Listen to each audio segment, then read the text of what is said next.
mapa-okasyon, birthday o di kaya naman ordinaryong araw lang ay pwedeng-pwede ito mga mare ko. Mamahali ng lasa pero ang budget ay napakamura. Mapapasabi ka talaga ng craving satisfied dito mga mare ko, kaya naman samahan mo kami ni mama na gumawa. Pas na muna sa mga ulam, kaya naman tayo ay magpanghimagas muna. So dito mga mare ko ay naglagay tayo ng 8 perasong fudgy bar. Pero kung mas konti naman po ang gagawin natin dito mga mare ko, syempre gumamit po tayo ng mas maliit na lagayan. Nakakasya lamang po dito sa ating gagawin. After nga po nating mailagay lahat, takpan lamang po natin ito ng malinis na plastic para naman hindi siya mag-dry at iset aside muna natin ito. So dito naman mga mare ko naglagay tayo ng 4 na spoon ng cocoa powder. Ilagay na rin po natin dito ang 4 na kutsarang asukal. Isunod na rin po natin dito ang 4 na kutsarang cornstarch. And after nga po nating malagay lahat ng ating ingredients, haluin lamang po natin ito para mag-well combine po sila sa isa't isa. Pag ganyan na ang texture ng ating mixture, maglagay naman po tayo dito ng 2 can ng 360 ml ng evaporated milk. At dahan-dahan lamang po natin itong isalin sa ating mixture. Pero kung wala po kayong nabiling evaporated milk, pwede naman po ang Bear Brand Swak at itimpla na lamang po natin ito sa 360 ml na tubig. So dito mga mare ko, naglagay tayo ng isang pouch ng all-purpose cream para mas maging creamy pa ang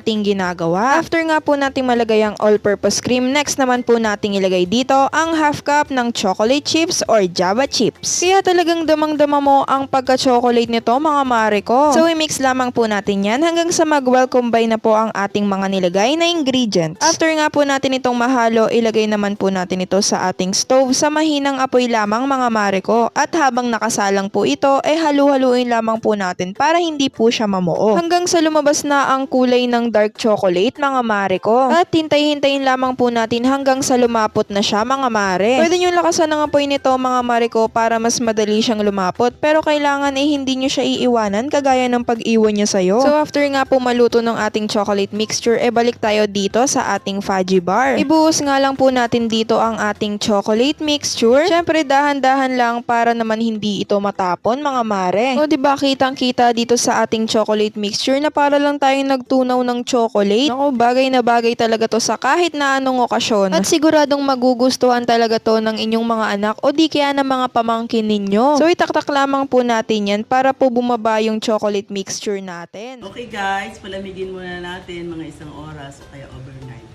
Mas masarap kasi siya pag overnight. Pero kung hindi na kayo makapaghintay at gustong-gusto nyo na itong matikman, pwede naman kahit mga 1 hour lang. So after 1 hour or at least overnight mga mare, dito naglagay nga po si mama ng cocoa para sa magiging toppings nito. Pero nakadepende sa inyo mga mare ko kung anong gusto nyong ilagay. O di kaya naman gusto nyo siyang lagyan ng design pang post sa IG, diba? O diba, fudgy bar lang at konting ingredients, makakagawa ka na lang napakasarap pero budget friendly na merienda. Shoutout nga po pala kay Kumaring Nur Jenny Arahani na nasa Malaysia. Kay Kumaring Optina Ranisa na nanonood pa mula sa Sorsogon. At kay Kumaring Nene Anciano na nanonood mula pa sa Quezon Province. Happy watching, at kung nanonood ka pa rin sa ating recipe ngayon ay pwede bang palike and share para naman makatulong sa iba at makakuha rin sila ng idea. Follow na rin ang ating Facebook page para patuloy kayong updated sa ating mga videos everyday. And thank you for watching!